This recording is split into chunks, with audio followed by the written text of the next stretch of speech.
Welcome to Real News. This is Marc Steiner, and it's great to have you with us once again. Now, look, we are faced with an increasing dilemma.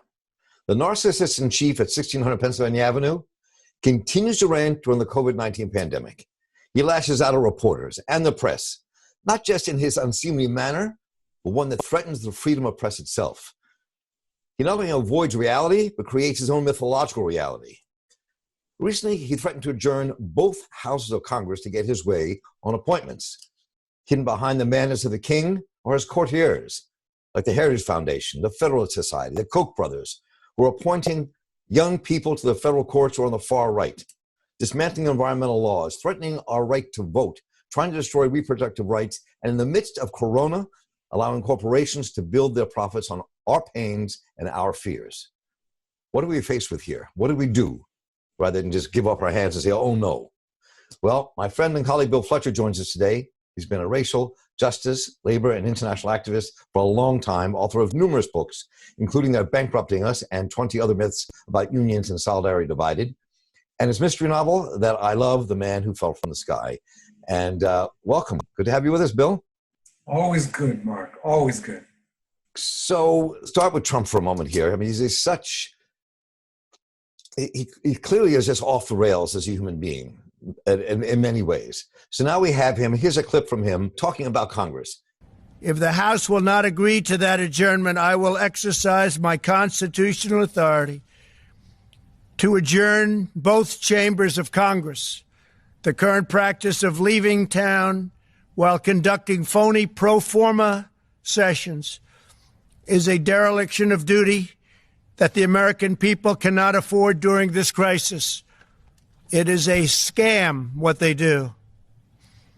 It's a scam, and everybody knows it. And what he's doing here, obviously, is altering Article 2, Section 3 of the Constitution that gives the president certain rights that no one has ever bloody invoked. But I would not put it past him to attempt to do it. I mean, what does that say to us? It says what everyone should have known. It's like, it's like, where is the surprise? We're dealing with a bully who will not stop until he is stopped. And what happens is that his bullying behavior has become, as the word of the day is, normalized. People get used to it. They get used to him pushing the envelope, breaking all the rules, breaking all the protocol, and they feel powerless. And they feel powerless in part because the counter-offensive to Trump has been restricted to what's going to happen in November. And when in fact, what should have been happening the last several years is disruption. And there's no price that Trump has to pay. There's no price that the Republicans have to pay.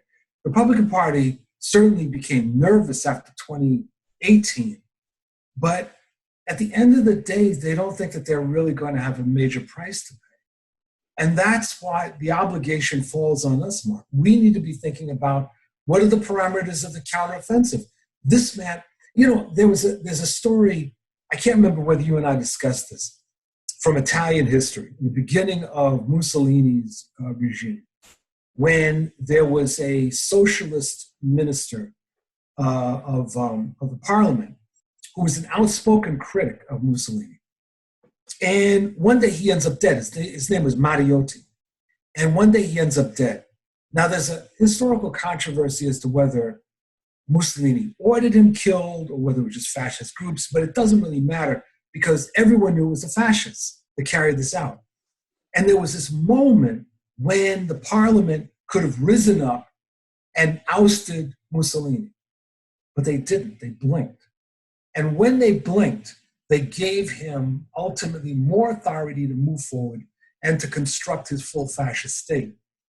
There have been numerous occasions since 2016 when there have been what I call Mariotti moments, when this maniac could have and should have been stopped. And people keep blinking. It's strange you say this is a slight digression, but you mentioned Mussolini. I'm actually working on a piece now that puts Mussolini and Trump side by side. The mannerisms, the things they say, they're not too far apart, and No. they really aren't. And when you look at this, just this thing that just really blew my mind the other day was reading this report from the Committee to Protect Journalists. And they created a report called The Trump Administration and the Media that documents all the stuff he's done to go after the media, like getting Customs and Border to protect, to check journalists' equipment and looking at what they've written, calling for boycotts of news organizations, and all the things he's done, not having press briefings for a year. And this is the stuff that is of authoritarian dictator. It's even what I mentioned earlier with was telling Congress they can't, that he might try to adjourn them. And he does, and what he said about the governors and forcing them to do what he wants to do and had to backtrack. So, people look at this and then they look at Bernie Sanders suspending his campaign and saying, well, I can't support Biden and I can't do this because this Bernie Sanders is who I wanted and this is just a neoliberal. But it's as if we're in some alternative reality where we're not seeing what's in front of us. Right. So people just want to give up and just say, I'm not going to participate or I'm going to run away. But it's how do you begin the conversation and say, look, this is what we're facing and this is what we have to do? Well, there's 2 points in there. And the first point I want to make may come as a surprise.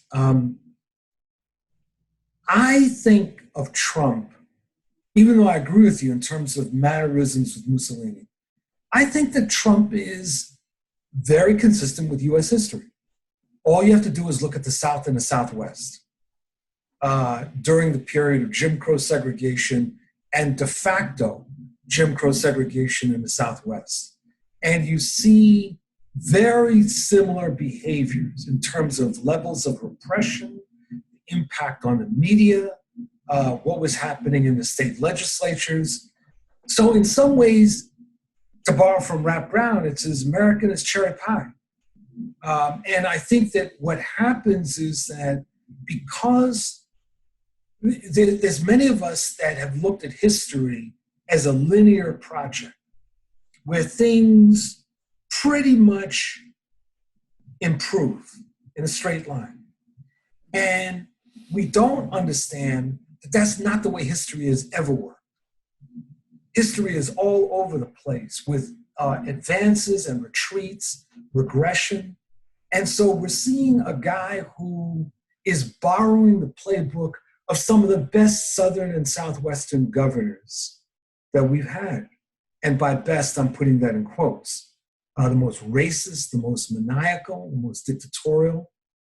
And so that's point number one, in the sense that, it's not like it only happened in Italy or Germany.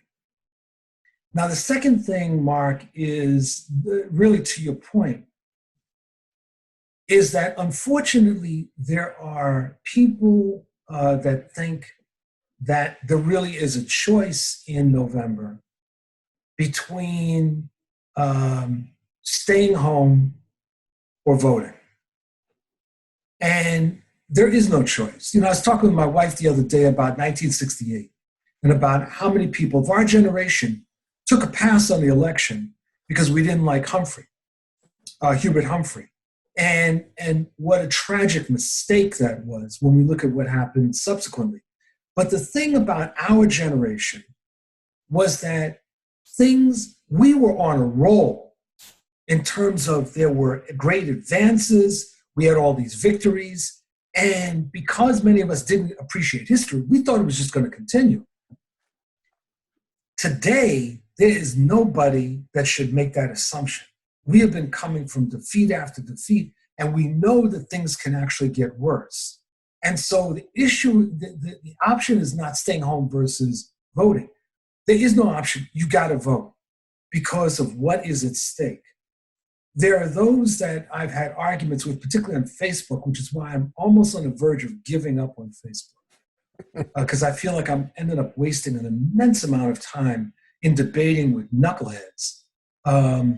But they make, right? You know what I mean? But they make these arguments that, oh, you're selling out Fletcher and blah, blah, and I have to vote with my conscience. And I'm asking, how is your conscience going to work when you're in a concentration camp? That's what I want to know. Exactly.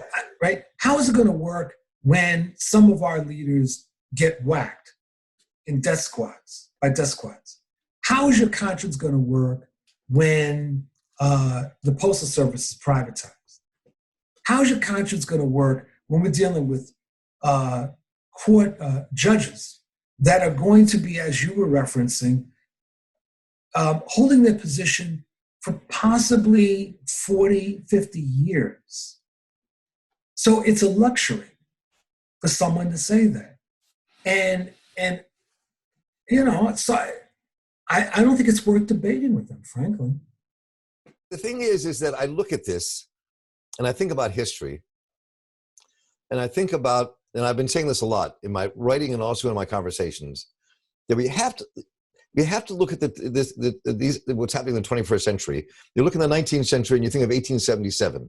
You think of the end of Reconstruction, the end of a great experiment in American democracy. You see when we start the mass incarceration of Native people, try to destroy unions and workers' rights as they were just beginning. All that was happening in 1877 when they seized the government and turned it backwards from the radical Republicans. Then I think about 1932 Germany. And I think about that because it was a time when the communists and socialists and liberals and social democrats and deep moral thinkers and churches couldn't get together to oppose the Nazis and their populist agenda and Hitler in power. Right. And so in one, you had 90 years of abject terror against black people in America in the South and destroying their rights across the country. And we know what happened in Germany. And so, and I think, I don't want to make too much of this, but I'm not making too much, as I'm saying.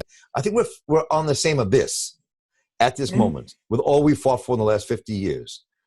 And so you can either throw up your hands and go, I quit, I roll over, as you were saying to me earlier, that this is, we can have an apocalyptic vision and say, oh, it's done, right? Right. Or we can figure out what it means to struggle and organize and to fight and how you do it. That's right. Right? That's right. Exactly. Which is why, to go back to an early discussion we had, I'm sick and tired of reading apocalyptic things. I don't mean science fiction. I mean, I'm not reading any more apocalyptic science fiction. But reading these tracks about how bad everything is right now, how it's going to get even worse, and that's where the story ends. And as I was mentioning, I had an argument with a friend of mine because I said, I'm not interested in that. If you think about some of the worst periods in history, so from the United States standpoint, December 1941 after Pearl Harbor, the U.S. fleet had basically been destroyed. Can you imagine if the Joint Chiefs of Staff had sat in a room in Washington and said, oh my God, what are we going to do? This is it. It's all over, right? I mean, what would Roosevelt have done? He would have fired them all, right? And the reality is that no, they knew how bad the situation was. So what they went to work on was planning the counteroffensive. And what we, unfortunately, many of us many progressives really do believe a version of the worse things get, the better it will be. Because the other side will prove how evil they are. And this will lead people to rise up. And this was the mistake that the Communist Party of Germany made in 1932. And it was a tragic mistake. The Social Democrats made a different kind of mistake, but they made a very big mistake. And it was the mistake that many of us made in 1968. I remember, Marc, some black revolutionaries telling me they voted in 68 for George Wallace because they said, bring it on. Right. Right. And it's like, well, wait a minute. Do you understand the implications of all this? So there are people that really do believe that. There's also people, unfortunately, that believe that there really is no difference between Chuck Schumer and Trump. and or Cuomo and Trump. And, you know, I think that what we have to understand, to use another historical metaphor, is that this is like Britain in 1940 during the Blitz. The German bombers are flying over, blasting the hell out of Britain. So one of the things that means is that we have to organize differently. We can't organize in the same way. So with COVID-19, it means we can't organize in the same way. But the second thing is that it means that there are some people who not too long ago we might have despised, but right now we got to unite with them because there's a greater danger with those German bombers flying over. And in our case, there's this greater danger with Trump. Trump and his minions in Congress, they represent a very deep, if not existential danger. And that means that there's some people that, for now, we will have to come to an agreement with to unite against Trump. And I think that that's the way people need to look at the November elections with Biden. No, Biden's not a socialist. He's not even a progressive. The question is whether he will give progressive folks more space, whether he will beat back these things that are happening, whether we will have better court appointments. I think that that's the way you look at it. So, I mean, let's conclude with this. I mean, I was thinking about this with the context of what you're saying, and I was also visualizing what happened in Michigan the other day when hundreds of cars blocked the roads around the State House because they didn't want to do what the Democratic governor said about staying at home and having the sanctions. And they came over the Confederate flags, and they were literally surrounded and blocked traffic for miles and miles and miles and miles. This was a right-wing racist mob akin to the mobs that lynched black folks and Mexicans, other people in this country, in the history of this country. So, and that's what we're facing. So, and then you have Biden. You know, he could either go over and start appealing to Republicans, or he could actually bring the progressives in and say, let's fight this together and build a coalition that beats this and stops this machine. So where do you think we have to go strategically? How do people have to start thinking? What has to be done that changes the dynamic, that doesn't allow that mob to rule and take over and take us backwards? Well, the first thing is that the governor of Michigan probably should have taken a different tactical approach and probably should have welcomed all of them and ordered a lot of cake for everybody to come up and get a slice of. And to hug and kiss and express all of their love and affection. And that probably should have been the tactical approach that the governor took. But she didn't call me. So I think that the mistake we can't make again is sitting back, waiting for somebody to ask us to engage in a struggle with them. In this case, we can't sit back and say, well, I'll vote for Biden if he approaches blah, blah, blah. No, we should go to Biden. And we should say, as some of these younger activists did last week or the week before, when they wrote an open letter to Biden, we should say, we're here, we're ready to work. And these are our terms. This is the way it's going to be, Joe. And it was the way I felt when Perez became the head of the DNC. Most progressives I knew were saying, well, let's see what he does. And I said to a number of people, what do you mean, let's see what he does? Why don't 100 of us go down to the DNC and demand a meeting? Don't call in advance. 100 people show up. Tell me what Perez is going to do, right? It just changes the dynamic. We no longer sitting back being passive. We become instruments of our own emancipation. You know, I think that what you're describing is something that deserves a much deeper and longer conversation, a series of conversations about where we go. And as I told you before we went on the air, I was in this email conversation with another activist, Norman Solomon, on this very idea and the role that we at Real News on Places can play in creating this conversation that says, look, we really have to talk to each other about where we're going and how we're going to get there, and bring the forces that may not agree together on the progressive side to say, we have to talk about this, and not just throw up our hands and give up. That's right. And now is the time. And since I have a lot of time on my hands right now being home, I'm ready as soon as you are. Let's rock and roll. Let's do it.